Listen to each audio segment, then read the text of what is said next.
There is a famous song with a chorus that has these words: "Money, money, money must be funny in the rich man's world. Money, money, money, always sunny in the rich man's world. If I had a little money in a rich man's world." That's a very famous song. I might give away my age, but there's that. And those that laughed also. But this is why money is funny and why it's not always sunny in a rich man's world. It's funny because no matter how much money you have, you'll never have enough. And it's not always sunny because money never satisfies your desire. It's not money's fault, it's your heart's fault. Jesus talked about money more than any other temptation. So we need to examine why we should not be lovers of money. It is wise to be cautious. It's wise to be good stewards of your money. It's good to be responsible with what God has given you. It's good to understand that God uses money for the expansion of His kingdom. Money is good. But there's a danger. The danger is not the things or money, the things that money gives value to, but that you find fulfillment in money itself. Instead of money giving value to items, you believe money gives value to you as a person. The idea that money, the more money I have, the happier I'll be, or the better people will think of me, that's the danger. It's the danger of a wrong heart attitude towards money. And this desire pulls you away from God. We see the danger in the parable of the sower. Jesus says, He identifies this dangerous desire, where He says the cares of the world and the deceitfulness of riches and desires is a process of choking the faith out of your life. It's literally smothering you. Mark 4. And Jesus even puts it simpler in the way of saying that we should not lay up treasures on earth, but lay up treasures in heaven. Matthew 6. And as Stephen read 1 Timothy 6, same book, different chapter of what we look at in 1 Timothy 3, Paul shows us the unhealthy cravings in verse 4 to 5. It's these false teachers that comes and says, hey, the desires, the true wealth, this wonderful, wonderful financial craving, that's what you need. And then obviously there's all kinds of fights, and I'm not preaching on that text, but he says that's a problem, this desire to have more. But then he says in verse 6, the true gain comes from godliness with contentment, driving to eat the bread of life, as we heard this morning. Godliness with contentment. That's the great gain. It's not having this prestige look of the world. The great gain comes from godliness. And he says, this profit, this financial profit in the world is short-lived. You can't take it into the next life when you die, in verse 7. So Paul is basically saying that we need to strive for godliness and find our contentment in God and what He gives us. The riches are with God and what He gives us. Paul sets the bar so low, and I think he's intentional in doing this in verse 8. He says, if you love anything more than food and clothing, there is no gain.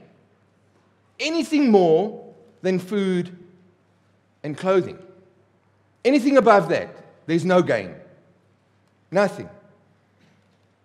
He builds on this thought in verse 9. If you desire to be rich and you want more and more and more, you will fall into a temptation.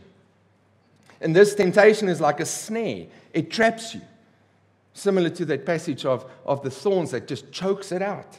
It's a snare. It won't let you go. And this desire, this lust for more and more, this love will send you into this senseless, harmful desire, plunging people into ruin and destruction. Paul concludes, for this love, this desire for money is the root of all evils. This lust, this desire, that is evil. And this craving will make you wander away from the faith. Have you ever thought of that? That the love for money, the desire for more, can lead you away from your faith. Think of this. Classic example, the rich young ruler.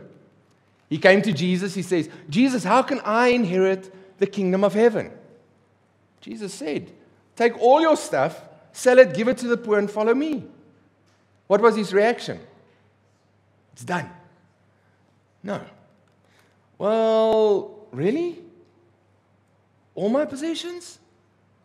And he turned around and he walked away. He deserted Jesus. He was unwilling to say goodbye to his wealth. Basically, by not selling his earthly possessions, he sold his soul to eternal death. It's exactly what this is. So Paul's point to the church in 1 Timothy is this: be rich in God, which means handling money in such a way that we show God, not money, to be the greatest value. We can clearly see that the love of money comes from a lack of faith in God's provision. The world constantly bombards us with this lie that true life is about having more possessions, luxuries, and greater spending power. That's what you need. That's what they tell you. If you're not content with only food and clothing, you have the love of money. That's what Paul is saying. That's how low the bar is. That's a huge danger. As I worked through this, I was speaking to my own heart and I was unearthing some very dark love for certain things. And I was thankful for this. Just to see Paul saying, food and clothing, it's not even a house. It's not even a roof over your head. It's food and clothing. But we can be thankful that we are free from the bondage of the love of money, because someone loved us first and set us free from this false love. Listen to 2 Corinthians 8, verse 9. It says, for you know the grace of our Lord Jesus Christ, that though he was rich, yet for your sake he became poor, so that you by his poverty might become rich. Family, consider this for a moment. Jesus, the almighty creator, possessing everything, cows on 1,000 hills, became poor for us. He put aside his clothing and his food and the love of the Father on the cross. How can we insist on having more stuff than our Lord Jesus Christ? The things that he has put away to save us. Christ left all his riches to become poor so that we can have the riches of eternal life. It is because of his poverty that we can be the richest people alive. We inherit the biggest treasure in his true life and freedom in Christ. That truth is what will prevent us from the love of money. To know that Jesus became poor so that we can be truly rich, rich in Christ. He cried out on the cross, my God, why have you forsaken me? And that was the true riches in Christ, the relationship with the Father. And he said, I'm putting that aside for you, for me, so that you can have this glorious, rich relationship with the Father. He didn't have a chest full of treasures in heaven. He sees being in the presence of God the Father as the ultimate treasure. Is that where we are? Where we can honestly say the biggest treasure in our lives is the relationship with our God? Let me ask you this question. If God removed everything but clothes, food, and his love, will you still be happy to be alive? And this should help us to see money for what it really is. It's a gift from God. It's His that He gave us to be good stewards of. How much more, however, how much God gives us, much or little, I'll get to that now, we must remind ourselves that it's a gift from God to sustain our lives so that we can glorify Him. That's the goal. But if we are free from love of money because of the gospel, why do we still love money? We love money because we are not completely content with the true riches.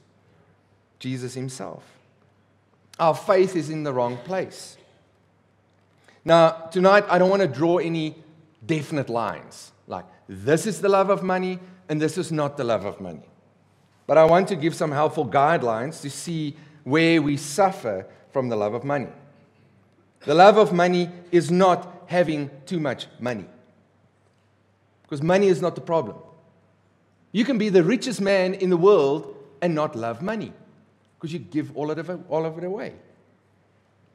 And we shouldn't only focus on the rich people, because poor people can also have the love of money, because you're not content with the situation you're in. I want more. I want more like that guy, and then I'll be happy. You see, it's the love for money. There will always be someone with more than what you have, no matter how much you have. There will always be something you want more than what you already have. That's what I unearthed in my heart. I was like, if I have this much, I'll do this, and then all of a sudden I realize, but if I have a little bit more, I can actually do this and this and this. So you'll never be satisfied. For example, it's not necessarily wrong when you buy the newest Hoka running shoes. Is that a good pair? Okay. Or buy a new set of tailor-made golf clubs. Hint. Or when you treat yourself for a good, nice dinner out. When you buy a new book or upgrade your laptop or your phone. It's not necessarily wrong. It all boils down to our heart's desire. Again, Anton paved the road so beautifully for me. Basically saying, as we heard this morning, what are we hungry for? The things of the world or the things of the kingdom? So whether you do buy these things, what's your heart's desire towards these things? Why are you doing these things? So what does the love of money possibly look like? One, when you desire something and it consumes you, you cannot live without this thing. It can't even be a good thing. Or, always desiring to get the newest fill in the blanks. I don't know your heart. Whatever you fill in there. Or, when you want something, even something good, as I said, but then when you can't get it, you become bitter, jealous, depressed, because of this thing that you can't have. When you make excuses for not having kingdom-valued things, like kids, I can't get married. Those are good things. Because I don't have money, I can't go for that. I mean, people are willing to kill babies for the sake of riches. When you live for the wants and not for the needs. Spending money that you don't have on the things that you don't need. Like making yourself poor to have all the streaming services. When you make excuses to not give or look after the church financially, both poor and rich can love their money so much that they don't want to give some away. Love of money can show up in the way you spend your money, either being tight-fisted or just blasting it. Got no value for money. As we saw earlier, the basis of the love of money is a faith problem. So, it can manifest in trusting in your money to make sure your physical future is secure, or the future of your kids. Or you strive after money to get enough money to make you feel safe. There might be a problem of love of money. Can I encourage you with this reminder? Who gave you all that you have? The Lord knows what His children need, and He will provide. Matthew 6:30-33 says this, "But if God so clothes the grass of the field, which today is alive and tomorrow is thrown into the oven, will He not much more clothe you, O you of little faith? Therefore, do not be anxious, saying, 'What shall we eat? Or what shall we drink? Or what shall we wear? Or which school will we send our kids to?' For the Gentiles seek after all these things, and your heavenly Father knows that you need them all. But seek first the kingdom of God and His righteousness, and all these things will be added to you." You see, He repeats that whole theme.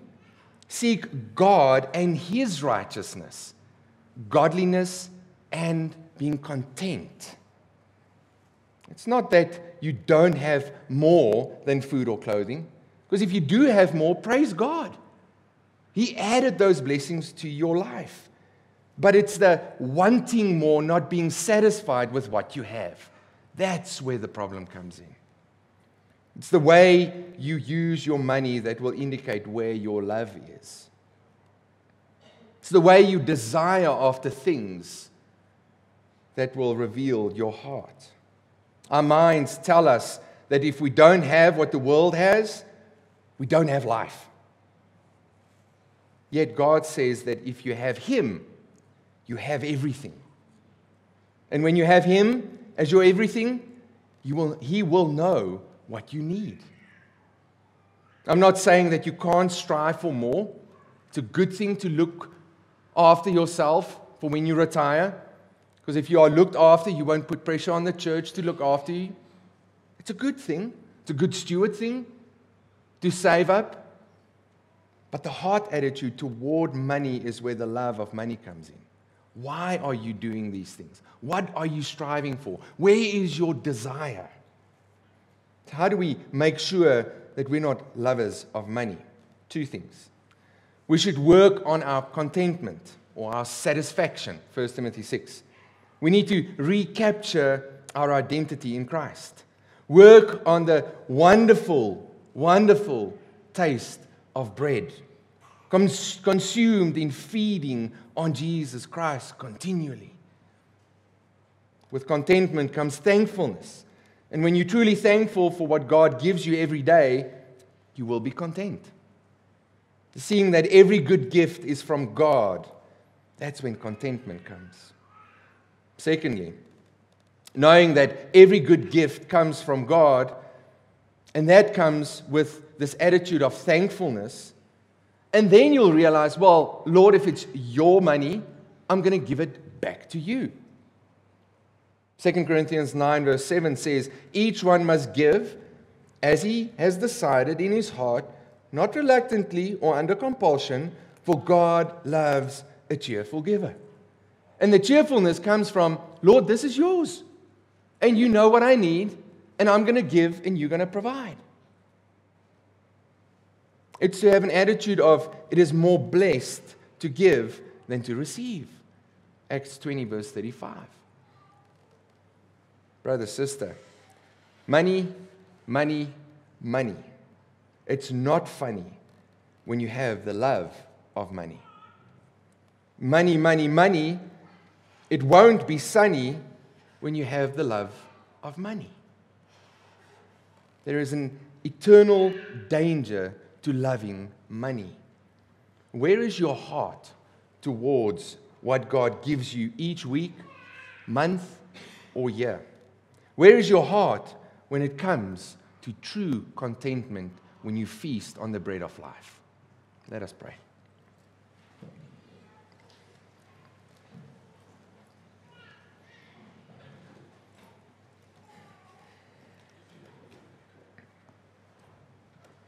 Oh, how we need you, Lord, to help us with this eternal danger of loving of money.